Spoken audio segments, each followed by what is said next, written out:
গুলশানে এক হাজী সাহেবের সাথে দেখা হয়েছে, নাম কইলে অনেক বড় লোকেরা চিনে ফেলতে পারে। বিশাল হাজী সাহেব, যেমন হাজী তেমন জামাত, তেমন তাকবীরুল্লাহর সাথে নামাজ। 110 কোটি টাকা, কত প্রত্যেক মাসে 110 কোটি টাকা দেয় গ্যাস বিল সরকারের। কয় টাকা দেয়?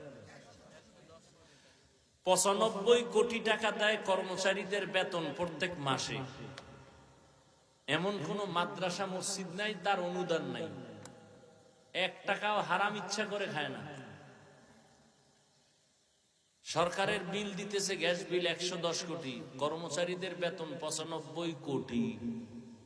খালি চাইয়ে রইলাম যে এটা মানুষ না আর কিছু।